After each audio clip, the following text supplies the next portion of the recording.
Assalamualaikum warahmatullahi wabarakatuh dan selamat pagi semua. Saya harap semua sihat ya. Hari ini kita akan teruskan pembelajaran kita dalam tajuk fiqh yang ke-22 iaitu mandi wajib penyuci diri. Okey, daripada tajuk tersebut kita boleh faham bahawa dengan kita mengangkat hadas besar, iaitu mandi wajib, kita dapat sucikan diri kita dan boleh melakukan ibadah-ibadah yang kita perlu lakukan. Objektif pembelajaran kita pada hari ini mestilah memahami konsep mandi wajib dengan betul. Antara kriteria kejayaan yang akan kita capai, yang pertama, menyatakan maksud mandi. Yang kedua, menerangkan dalil nakli mandi wajib. Dalil nakli ialah dalil Al-Quran dan juga hadis lah. Yang ketiga, menerangkan bahagian mandi serta contohnya, iaitu bahagian tubuh badan kita lah. Yang keempat, menerangkan perkara yang mewajibkan mandi. Menyebabkan kita kena mandi wajib. Yang kelima, menjelaskan larangan semasa berhadas besar. Okay, ketika kita berhadas besar, kita tak boleh melakukan beberapa perkara lah sebelum kita mandi wajib. Kalau kita mandi wajib, kita boleh buatlah. Yang keenam, menunjukkan cara mandi wajib, rukun dan perkara sunat ketika mandi wajib. Yang ketujuh, menjelaskan hikmah mandi wajib dan sunat. Yang kelapan, menyenaraikan jenis mandi sunat. Okay. Selain mandi wajib, kita ada juga mandi sunat. Inilah yang akan kita pelajari pada hari ini.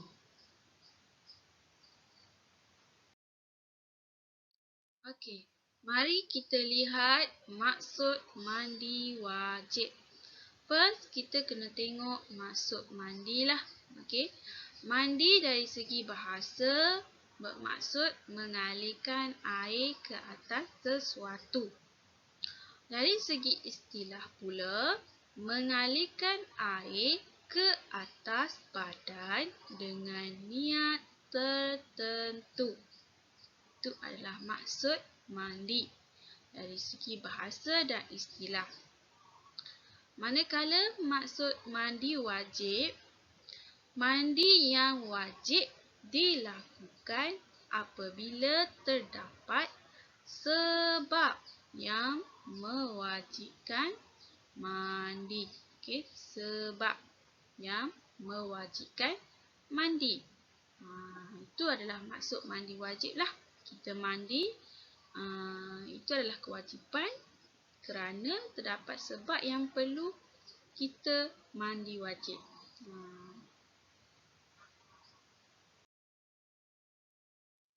Okey, seterusnya, dalil nakli mandi wajib. Okey, dalam surah Al-Ma'idah ayat 6. Okey, Bismillahirrahmanirrahim. Wa in kuntum junuban fattahharu. Dan terjemahan dia, dan jika kamu berjunub, yakni berhadas besar. Berjunub ni hubungan suami isteri lah yang telah sah berkahwin. Maka bersucilah dengan mandi wajib. Maknanya selepas berhadas besar, kita wajib mandi.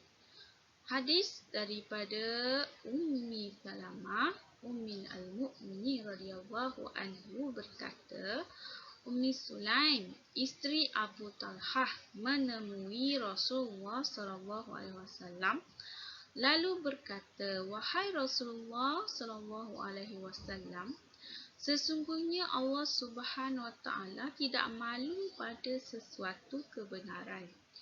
Adakah perempuan wajib mandi apabila dia bermimpi bersetubuh? Rasulullah SAW menjawab, ya, sekiranya dia melihat air mani. Okey, maksud hadis ni maknanya walaupun kita bermimpi dan menyebabkan keluarnya air mani, okey, maka kita wajiblah mengangkat hadas besar dengan melakukan mandi wajib. Okey.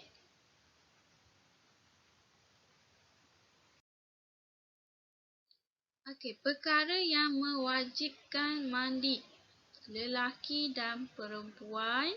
Okey, ini bagi lelaki dan perempuan. Yang pertama, keluar mani. Okey, keluar mani sama ada bermimpi ataupun melakukan persetubuhan suami isteri lah. Bersetubuh, mati selain mati syahid. Ini mandi jenazah. Okey, mesti wajib mandilah.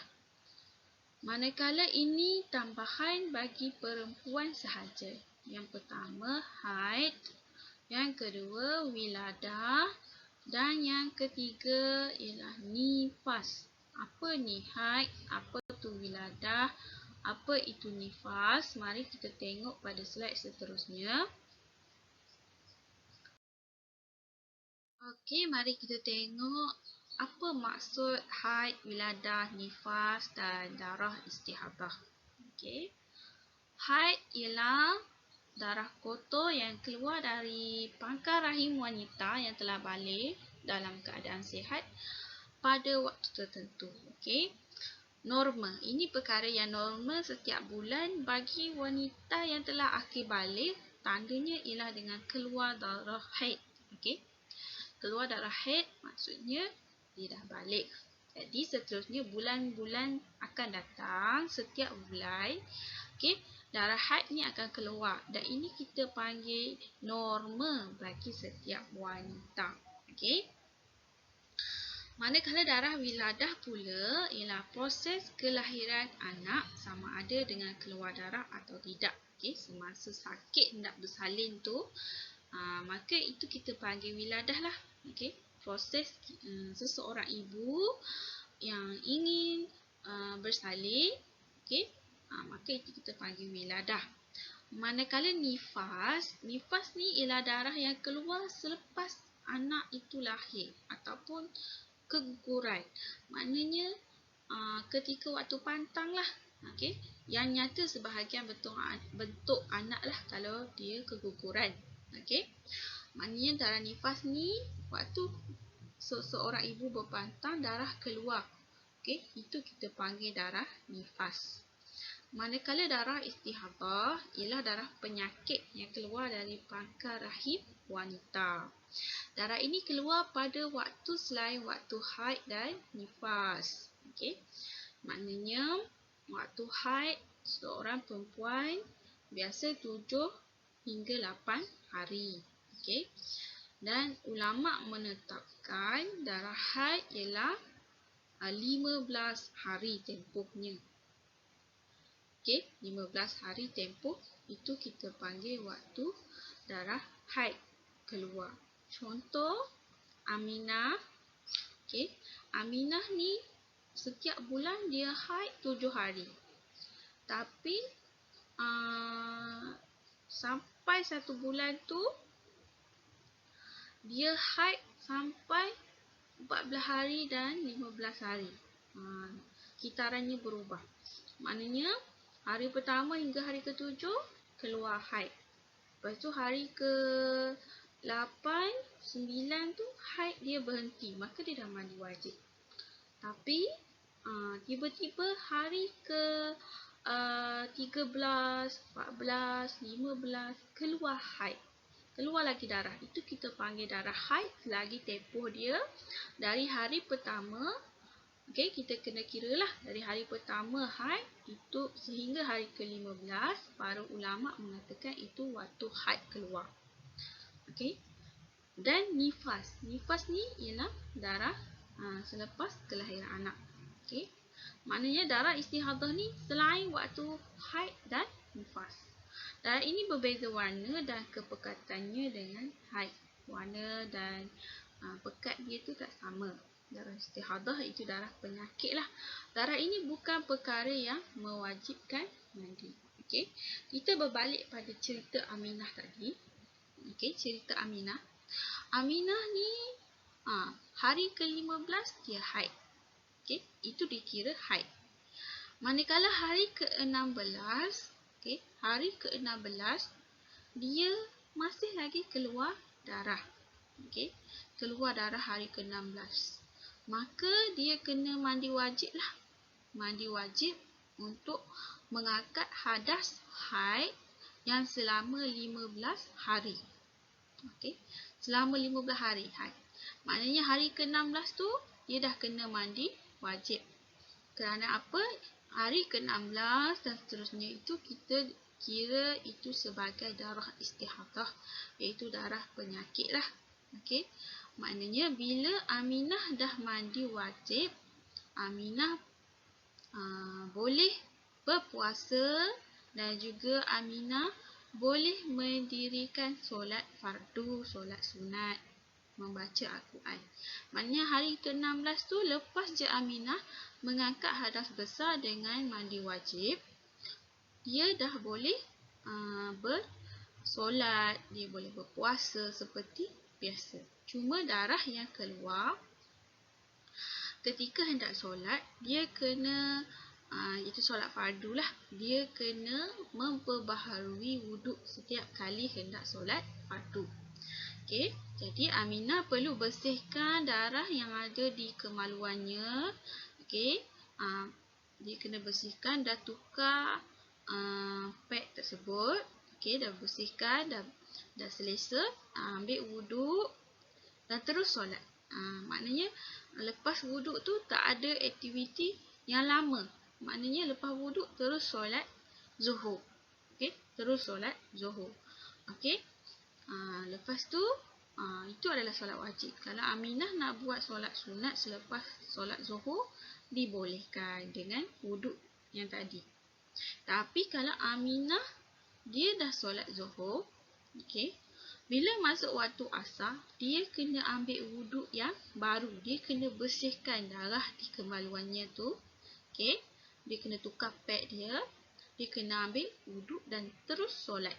Okey, maknanya satu wuduk itu untuk satu waktu jika seseorang itu mengalami darah istihadah. Saya harap semua wanita yang dah datang haid tapi tiba-tiba haid dia berlaku secara tidak normal macam yang saya cerita tadi, itu dikira darah istihadah. Darah istihadah ni perempuan dia bolehlah solat, boleh berpuasa. Okey, maknanya hari ke-16 dia dah dia dah angkat hadas besar dengan mandi wajib hari ke-16. Hari ke-17, 18 tu dia dah tak perlulah mandi wajib. Tak perlulah mandi wajib. Kira hari ke-16 tu dia mandi wajib untuk mengangkat hadas besar haid selama 15 hari. Okey, faham? Saya harap semua faham kat situ. Kalau tak faham boleh tanya saya lah.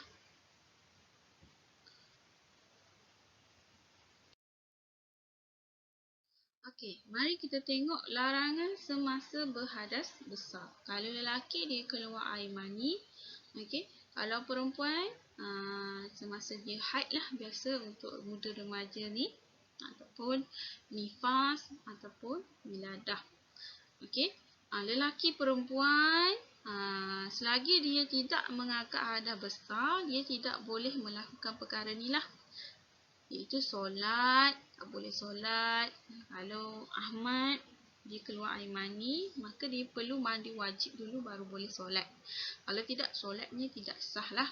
Okey, sujud tilawah atau sujud syukur, membaca, menyentuh atau membawa Al-Quran, berhenti atau duduk dalam masjid dan tawaf. Okey, lelaki dan perempuan tak boleh solat, tak boleh sujud tilawah, sujud syukur, membaca, menyentuh atau membawa Al-Quran, berhenti atau duduk dalam masjid dan tawaf. Tapi kalau dia dah angkat hadas besar dengan mandi wajib, dia bolehlah solat. Okey. Contoh Ahmad, dia keluar mandi waktu Zuhur. Okey, waktu Zuhur jugalah dia kena mandi wajib untuk melaksanakan solat Zuhur. Okey. Larangan tambahan bagi wanita. Okey, wanita ni kes untuk wanita sajalah. Dia datang haid kan. Dia datang haid, keluar haid. Dia tak boleh puasa fardu atau puasa sunat. Okey.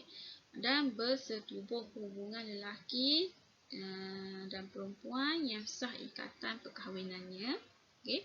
Jadi wanita tak boleh masa keluar haid tu tak boleh puasa, tak boleh melakukan hubungan bersetubuh. Dilarang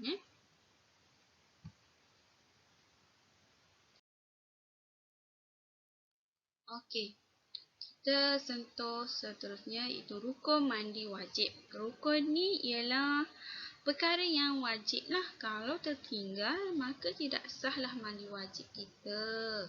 Okey, rukun mandi wajib ni ada dua sahaja. Yang pertama iaitu niat. Mesti ketika air sampai ke mana-mana anggota badan. Jatuh je atas kepala terus niat lah. Ataupun jatuh je atas bahu terus niat.